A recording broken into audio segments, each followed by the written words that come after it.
What's going on, everybody? My name is Brett Maurer, and this is We the People podcast. So today's podcast, we are continuing with the Halloween theme. Once again, with it being as close to Halloween as what it is, I wanted to put some kind of spooky or macabre horror kind of stuff out there for you guys.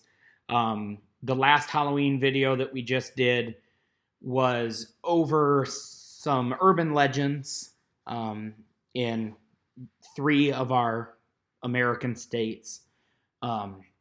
We talked about the Green Man. We talked about, here in Indiana, our 100-Step Cemetery. And we talked about the Dead Children's Playground in Huntsville, Alabama. What I want to talk about now is much different. Those were more hauntings to me, even though the Green Man wasn't necessarily a haunting. But the stories we're talking about today are stories about bodies, corpses, some things that happened with them. And there are tons of historical examples. The ones we're using today are all real historical events that occurred. Okay? So just for some examples, there are tons and tons and tons of these stories, you guys. I cannot stress to you enough how many of these stories there are. And U.S. history alone is full of just kind of creepy, horror, scary happenings that have legitimately happened. Most of them are psychiatric studies or things that went wrong. For example, there is always the story of the Stanford experiment. For those who don't know, there was something called the Stanford Prison Experiment.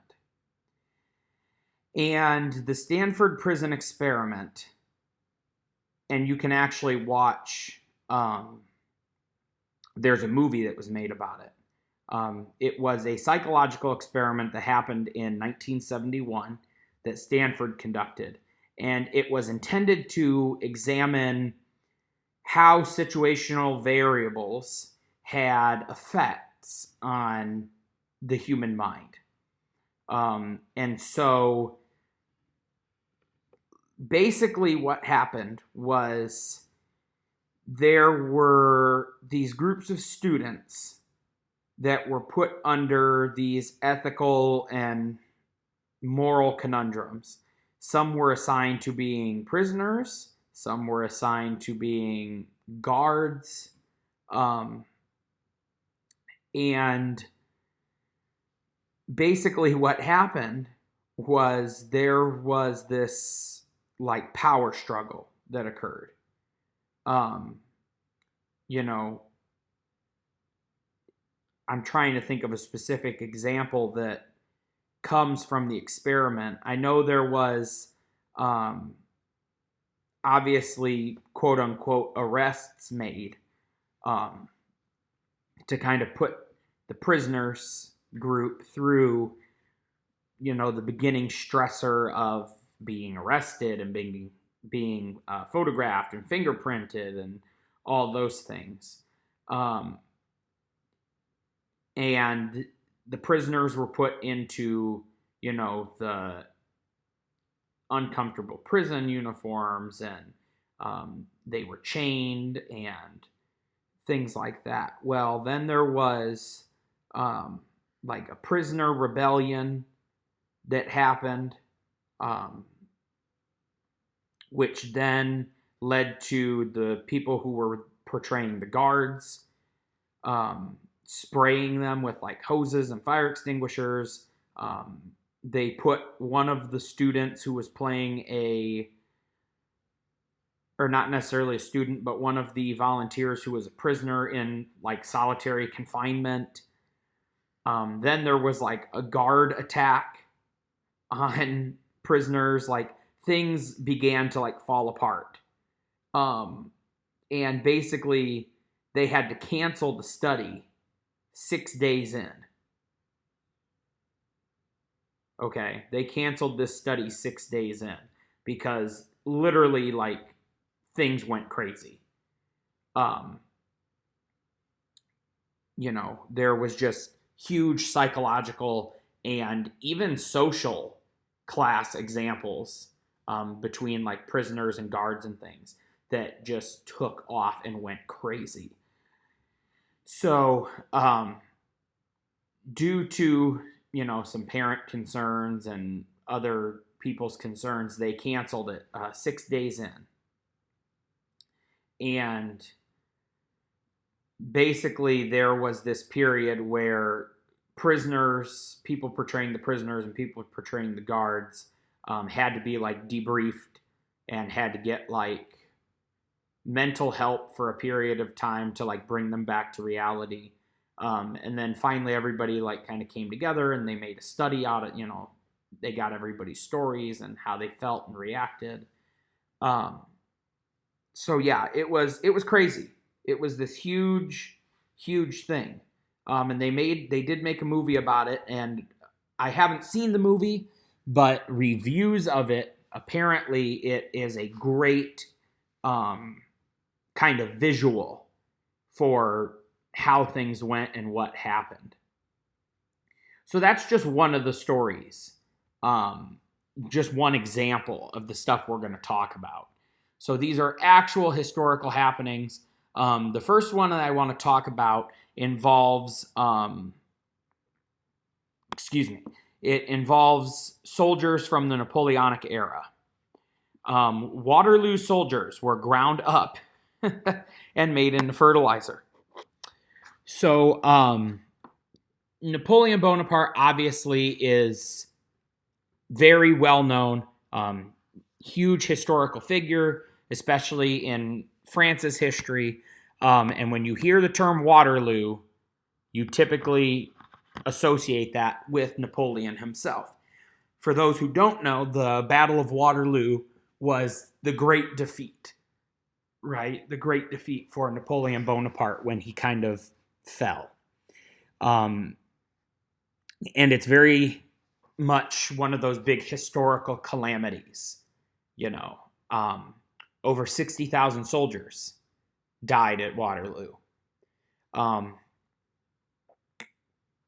the way the story goes is that a lot of those soldiers never made it home. This was still the period in time when they didn't always haul the bodies off and bring them home with them. They just left them in the field, especially if you were on the losing side of that war. Because once again, Napoleon did lose that war. So over 60,000 soldiers died on the battlefield in Waterloo, and they became kind of a crucial part in English agriculture. A year after the battle, they decided to clear the fields. So companies came in and collected all of the bones and remains of soldiers and horses. Anything that was exposed, anything that wasn't buried or, completely decomposed or anything by that point. In order to maximize the space that they had for storage and, travel, they converted the bones into powder by grinding them up. Now, this practice was common on many of Napoleon's other battlegrounds where he fought, for them to kind of pick the bones up, grind them up, make them into powder. Newspapers at the time, headlines and reports read that they hauled, quote, more than 1 million bushels of human and inhuman bones. Okay. The fallen French soldiers and army were ground up in factories in Yorkshire, and this was kind of symbolic as France's second defeat to the English army. first they lost their lives, and then they lost their kind of dignity in death. So they ground up these bones and they put them in manure. They put them in manure. They mixed them with other fertilizers and things like that, and became an additive in fertilizer for farmers. And it was interesting because the oil from the bone marrow and things proved to be very helpful in gardening and in farming. And it was very nutritious and beneficial for the crops and for the ground. And it was also said to basically rival any other form of fertilizer. And this kind of put a positive spin on what we look back now at history as being kind of grave robbing. I mean, it would be like if the Union Army had gone to, Gettysburg and rounded up all the bones of Confederate soldiers and took them to a factory and ground them up and spread them all over the farm fields in New York, or something like that. Instead, we left Gettysburg alone to be a final resting place for all those soldiers that lost their lives there. Now it's kind of considered hallowed ground. But the English didn't care, obviously, in this case. So they ground up French soldiers, made fertilizer out of them, and put them all over their crops. And the way that contemporary newspapers kind of give an image of this event in the period was that, quote, a dead soldier is a most valuable article of commerce. So literally, they became this thing that everybody who had a farm wanted. They wanted that great fertilizer. A lot of this fertilizer and manure was sent all over the country, all over England, and it's, at the time, still empirical control. It did help to not only grow crops, but revitalize the ground. Part of the issue with farming is that, you take all the nutrients out of the ground, and this apparently made the ground fertile again. So literally there is an entire generation of Europeans who ate food made from dead bodies. They ate vegetables and things, vegetables and even livestock that ate the grass. They ate food and animals and plants that were grown and raised off of the byproducts of dead people fertilizer. So that's just one example of the kind of stories I'm talking about. Now, the second story, very much so, is an American story. What's interesting about this story is it uses someone who's already kind of a famous figure. So John Scott Harrison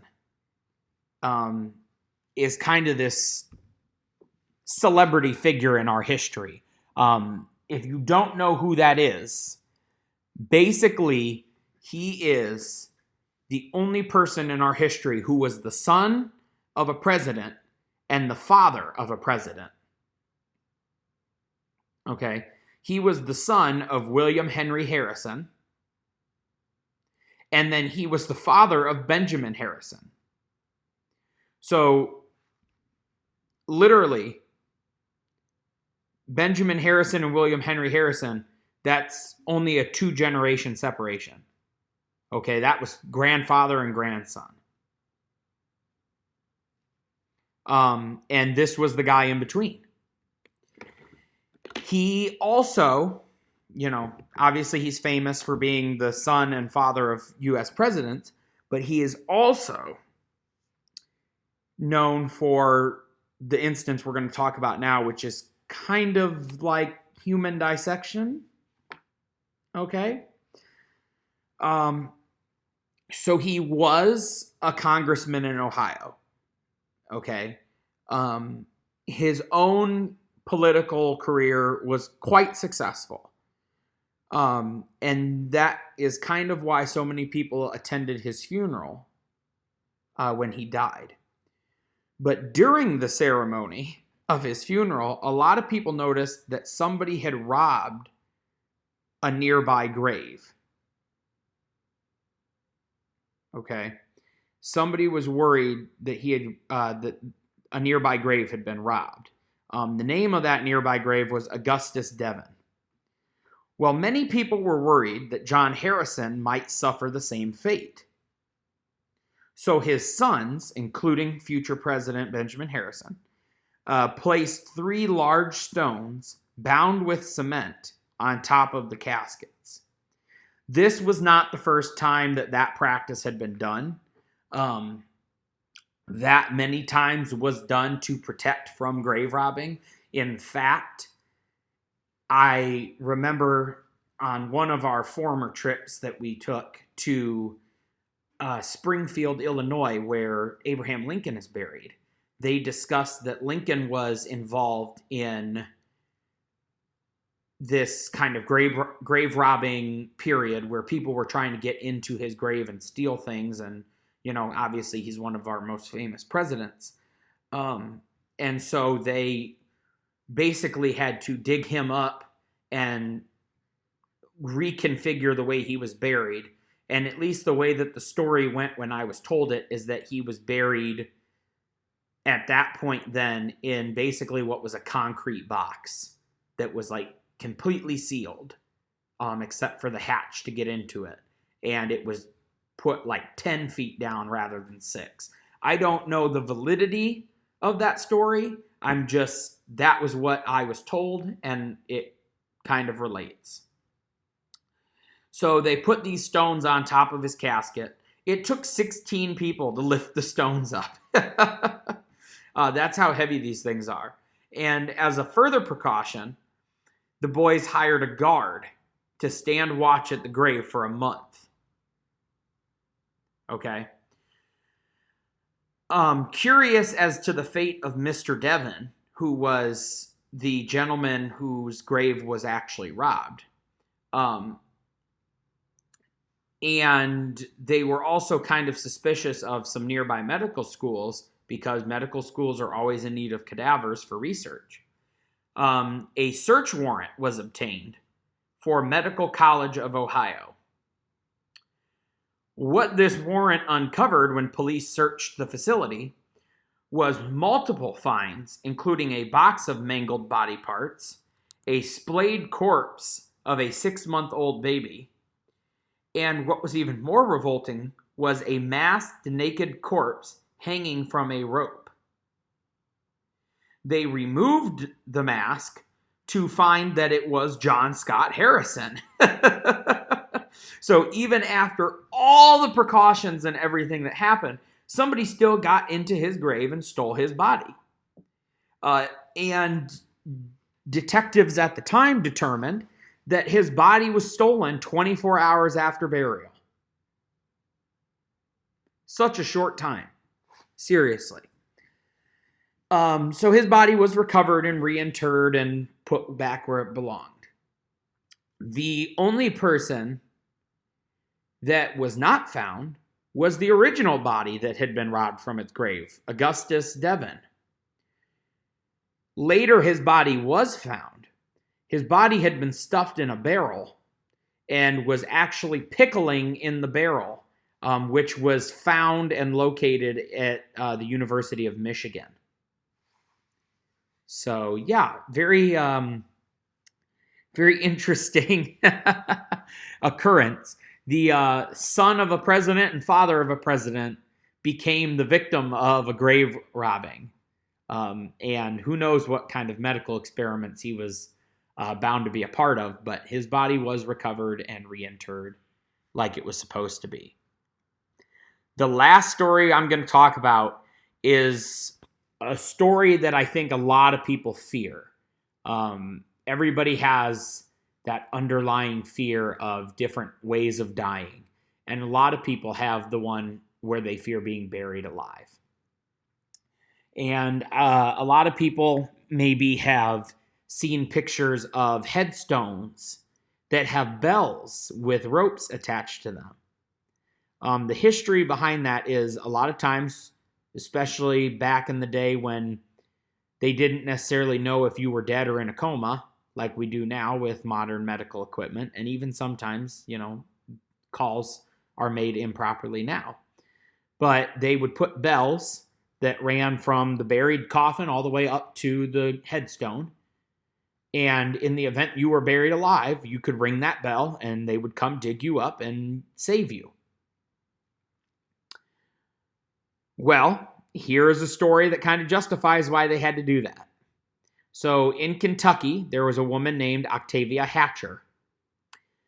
She fell into this severe depression after her infant son had passed away. And this severe depression, obviously, many times people who are depressed end up becoming extremely ill. And that's exactly what happened to her. She became extremely ill, and her sickness resulted in a coma, which then eventually resulted in her being pronounced dead. Over the course of a few days after that, more local people began to become sick, and they were displaying the same symptoms that Miss Hatcher had shown. So the sickness wasn't necessarily because of her depression, but it's very possible that they were, related. Like she may have contracted it easier because of her depressed state. We know that depression can affect your immune system. So it's very possible that those two things are related, but because other people in town were getting the illness, it struck the village that Octavia may have had the same illness, and that maybe she wasn't dead. Other people in town are getting the same symptoms that she is. Other people in town are going into comas and being pronounced dead, and then maybe they're lucky enough to wake up before they get buried or anything like that. And so people are like, maybe that lady wasn't dead. We better go check on her. So they went and dug up the coffin, and sure enough, they were right.